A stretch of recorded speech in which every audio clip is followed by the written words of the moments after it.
इससे पहले स्टार्ट करने से पहले हम बता दें कि यदि आप लोग इसके पहले के वीडियो नहीं देखे हैं तो आर्टिकल पार्ट 1 करके और पार्ट 2 करके चैनल पे अपलोड है। पहले आप उसको देख लीजिए, फिर पार्ट 3 देखिए, ठीक है। प्ले लिस्ट में जाके वहां से देख सकते हैं पार्ट 1 और पार्ट 2 आर्टिकल का। अब देखेंगे पार्ट 3। पार्ट 3 में पार्ट 1 में एन और द यानी आर्टिकल के विषय में बताया गया है। आर्टिकल कितने प्रकार के होते हैं ये बताया गया है। और पार्ट 2 में जो है एन का प्रयोग बताया गया है, ठीक है। आज ये पार्ट 3 है। पार्ट 3 में हम लोग सीखेंगे कि एन का प्रयोग हमें कैसे करना है, ठीक है। तो इसके लिए सबसे पहले हम लेते हैं थोड़ा सा 2 प्रयोग सीख लेते हैं, जिससे एन का प्रयोग सीखने में थोड़ी सुविधा होगी हम लोगों को। एक प्रयोग हम सीखेंगे दिस का, दिस मीन्स होता है या, और एक प्रयोग सीखते हैं दैट का। दैट मीन्स क्या होता है। देखिए दोनों जो है इंट्रोडक्टरी वर्ड है, यानी इशारा करने के लिए प्रयोग किए जाते हैं। दोनों किस लिए प्रयोग किए जाते हैं? इशारा करने के लिए।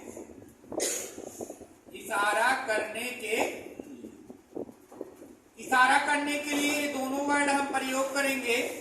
कौन सा? एक है दिस और एक है दैट। इसका उपयोग आपको तो ऐसे जो नॉर्मली क्वेश्चन आएंगे आर्टिकल वाले उसमें देखने को नहीं मिलेंगे, लेकिन जो ट्रांसलेशन वाला पोर्शन होता है हाई स्कूल में पूछा था, वहां पे इसका प्रॉफिट आपको, ठीक है। देखिए दिस मीन्स होता है या, और दैट मीन्स वह, ठीक है। कहाँ पे हम दिस का प्रयोग करते हैं? पास की एक वस्तु की ओर। पास की एक वस्तु की ओर। पास की एक वस्तु की ओर इशारा करने के लिए। पास की एक वस्तु की ओर इशारा करने के लिए हम किसका प्रयोग करते हैं? दिस का, ठीक।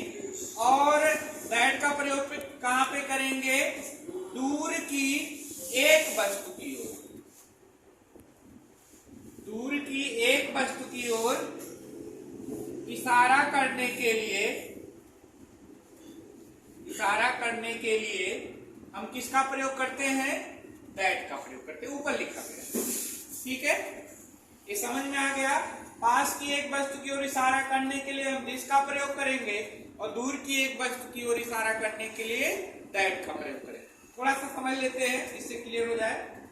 जैसे ये कहा जाए यह एक बिल्ली है। यह एक बिल्ली, ठीक है। तो क्या होगा? यह एक बिल्ली है। यह की इंग्लिश देखिए, इशारा किया जा रहा है, यह एक बिल्ली है। ये पास में बिल्ली है, ठीक है। तो क्या करेंगे? लिखेंगे दिस है की इंग्लिश इज कैट मीन्स बिल्ली होता है। अब एक के लिए कल बताया गया है, एक के अर्थ में दोनों प्रयोग होते हैं ए एंड। ये दोनों का मतलब एक ही होता है, ठीक है, एक। अब यहां देखेंगे इसका सिंगुलर काउंटेबल नाउन का पहला अक्षर व्यंजन है, इसलिए हमें किसका प्रयोग करना है? ए का या फिर एन का? बताइएगा। ए का प्रयोग करेंगे। तो दिस इज ए कैट, ठीक है। ऐसे एक सेंटेंस और लेते हैं, जैसे कहा जाए,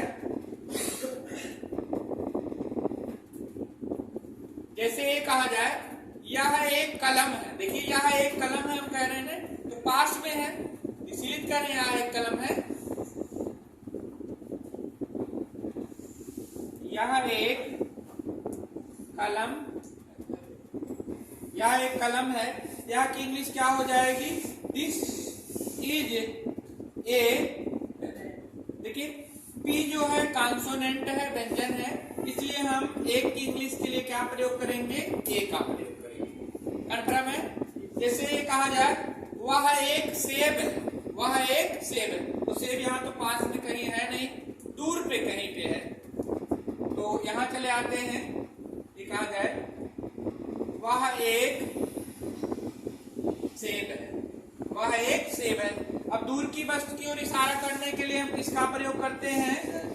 दैट का प्रयोग करते हैं। दूर की वस्तु की ओर इशारा करने के लिए हम दैट का प्रयोग करते हैं। अब यहां देखिए वह की इंग्लिश ही और सी नहीं लिखना है, यही बच्चे गलती करते हैं, जब हिंदी से इंग्लिश में ट्रांसलेशन करने के लिए आता है बोर्ड के पेपर में, तो लोग समझ नहीं पाते सेंटेंस को, इसमें क्या कहा गया है ना। वहां की इंग्लिश तुरंत ही या सी लिख देते हैं। लेकिन ये ध्यान देना है, यदि सेंटेंस में इशारा करने के लिए प्रयोग हुआ है वह, तो उसकी इंग्लिश क्या लिखनी है हमें? दैट। क्या लिखनी है? दैट। है की इंग्लिश लिख देंगे इज एप्पल, एप्पल हो गया। अब इसका पहला अक्षर क्या है? स्वर है, तो क्या लगेगा?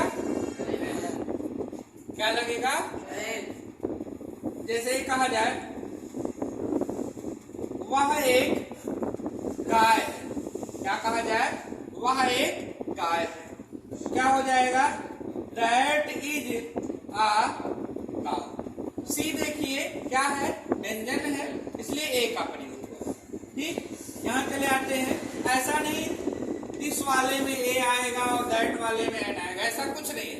ए एंड निर्भर करेगा जो नाउन प्रयोग हो रहा है, सिंगुलर काउंटेबल नाउन, उस पर निर्भर करेगा। ठीक है, एक उदाहरण यहाँ पे और देखते हैं। यह एक बैल है, यह एक बैल। यह की इंग्लिश क्या होगी? दिस है की इंग्लिश इज, दिस इज। और आक्स मीन्स बैल होता है, वो क्या है? स्वर। तो जब स्वर है तो ए का प्रयोग करेंगे या फिर एन का? एन का। तो दिस इज एन आक्स। ठीक है, समझ में आया?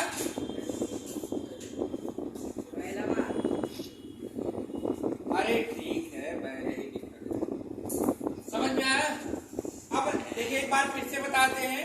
अभी इससे अब टिपिकल कठिन कठिन सेंटेंस देखिए, जिनका प्रयोग हम कहेंगे और करेंगे। देखिए ये तो हो गया कि दैट के प्रयोग पे हम ए एन का प्रयोग किए, है ना। अब देखेंगे जैसे ये ट्रांसलेशन करना हुआ,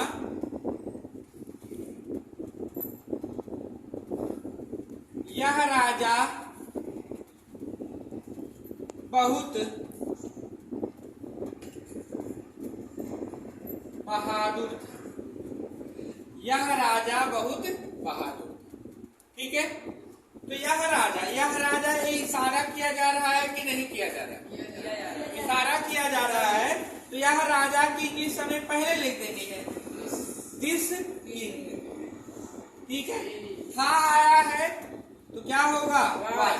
वाज लिखेंगे कि वर लिखेंगे? वाज लिखेंगे क्योंकि एक वचन।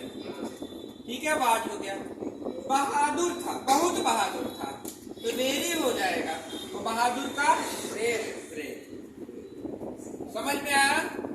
ठीक है, अभी इससे टिपिकल सेंटेंस पार्ट 3 है, पार्ट 4 आएगा इसके बाद। उसमें जो है हम बताएंगे कि कैसे ए एन का प्रयोग जो है बोर्ड के पेपर में पूछा जाएगा। यहाँ बस केवल हम ये सिखाएं कैसे ए का प्रयोग होगा और कहाँ पे एन का प्रयोग होगा, और थोड़ा दिस का भी बता दिए ताकि आपको ट्रांसलेशन में मिले तो फिर कोई दिक्कत ना हो। ठीक है, बेस्ट ऑफ लक, मिलते हैं अगले वीडियो में।